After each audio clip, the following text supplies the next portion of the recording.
Hey guys, so once again welcome back to my channel. तो मैं आज आपको कुछ इस तरीके रोजेज़ बनाना सिखाऊंगी फॉर योर स्मॉल बिजनेस। आप इसे बुके, फ्लावर पॉट किसी में भी यूज़ कर सकते हो। सबसे पहले आपको बनाना है रेड यार्न से 65 चेन। 65 चेन ही बनानी है। अगर आप एक्स्ट्रा भी कर सकते हो, पर उसके हिसाब से फिर आप चेन इंक्रीज़ कर सकते हो। 65 चेन का बनाओगे ना, तो आपको कुछ इतना सा मिलेगा। उसके बाद 65 चेन बनाने के बाद हम 4 चेन बनाएंगे। फिर 4 चेन को छोड़ के फोर्थ वाले पे जो होगा वहाँ पे 2 डबल क्रोशे बनाएंगे एंड उसी को ही फिर रिपीट करना है, यानी फिर 4 चेन, फिर फोर्थ वाले गैप में 2 डबल क्रोशे करना है। तो ये प्रोसेस पूरा सेम होगा एंड उसके बाद ये जब आप प्रोसेस पूरा कर लोगे तो आपको कुछ इस तरीके के पैटर्न विजिबल होने लगेंगे। हर स्टिच पे 2 डबल क्रोशे करना है, उस पर कंफ्यूज मत करना, ठीक है।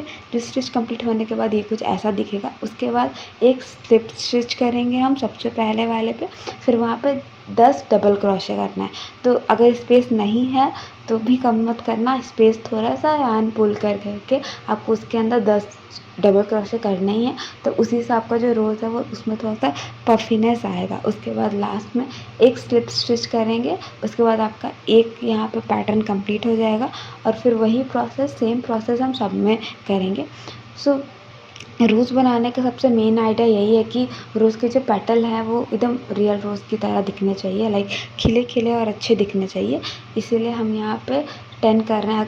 अगर ज़्यादा पॉसिबल है तो आप वहाँ पे ज़्यादा भी कर सकते हो।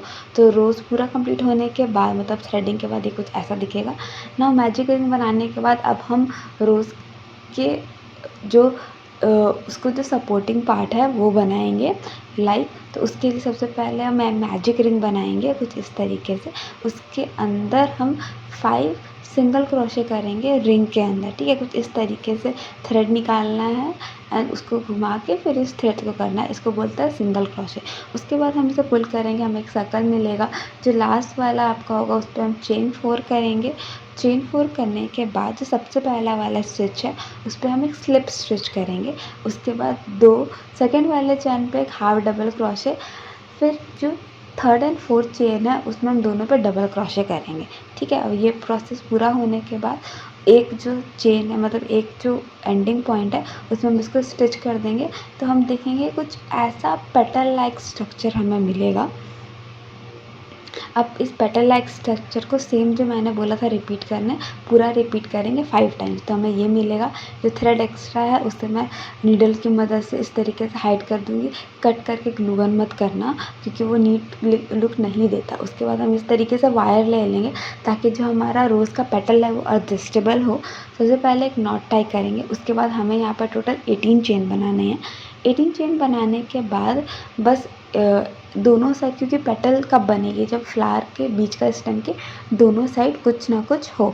तो यहाँ पे ये है, पहला वाला चेन में स्लिप स्टिच, दूसरे वाले चेन में half double crochet and 4 chain में हमें डबल क्रोशे करना है।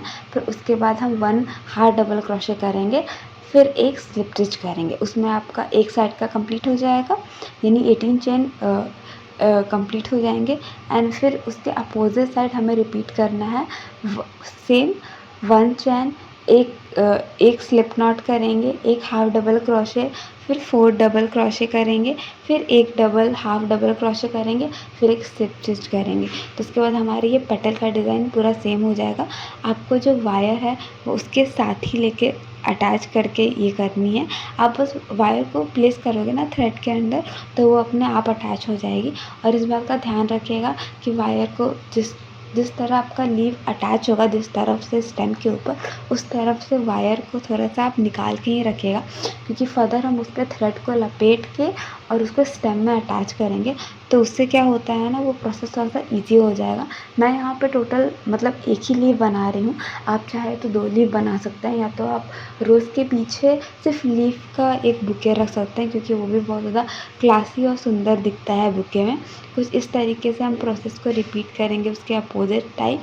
एंड एक बार आपका अगर थ्रेड एडजस्ट हो गया है, सॉरी वायर आपका एडजस्ट हो गया है, तो वो दूसरे साइड ऑटोमेटिकली आप इस तरीके से अगर ट्विस्ट करोगे ना तो आपका एडजस्ट हो जाएगा। तो इस तरीके से हमारा लीफ जो है वो कंप्लीट होगा।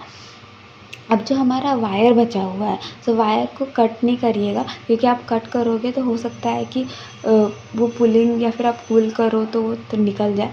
थ्रेड को इस तरीके से पहले आप एक नॉट टाई कर लीजिएगा जो बचा हुआ थ्रेड है, एंड उसके बाद जो वायर है, एक वायर को दूसरे वायर में लपेट के आपको उसको रखना होगा, एंड वही जो है वो आपके अटैचेबल थिंग का काम करेगा। यही जाके जो आपकी रोज़ का स्टेम है उसमें जाके अटैच होगा।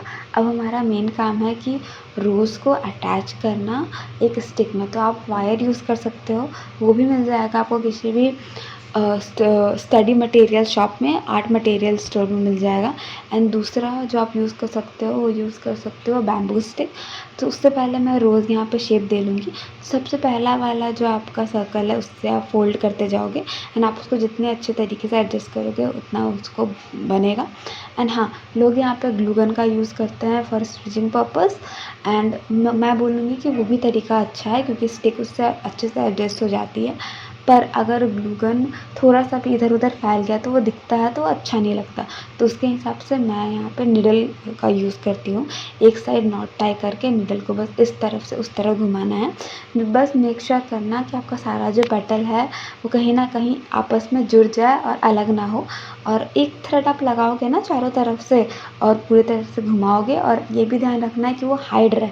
ये नहीं कि पेटल के बीच से वो थ्रेड दिख रहा है, उससे बहुत ही अनइवन लुक आएगा और लुक बिल्कुल भी अच्छा नहीं हो पाएगा।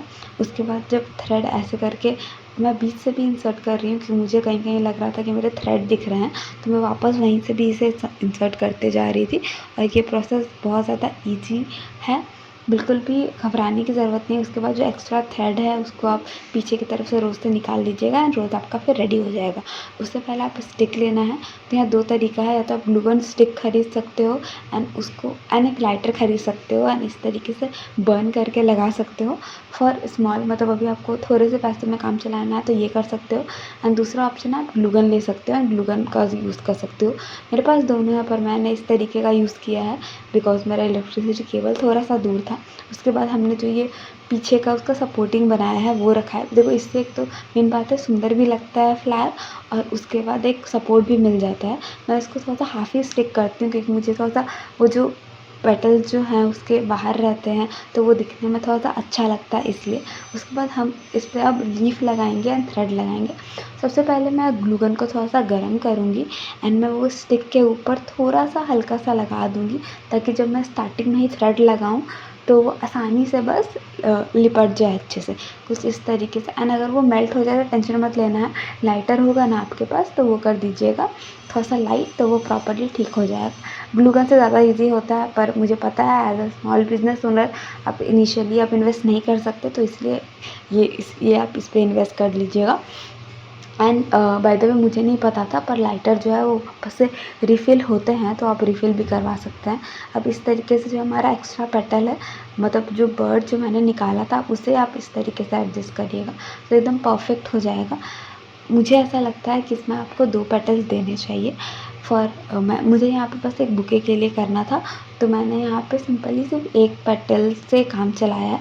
उसके बाद थ्रेड को हम इस तरीके से राउंड राउंड करेंगे, एंड ये हमारा पूरा जो एक फ्लावर है वो कंप्लीट हो गया है। ये दोनों बहुत ज़्यादा प्यारे और क्यूट लग रहे हैं, लाइक अ रियल रोज़। आप इसे बुके बना के पैक कर सकते हैं and ready for your order.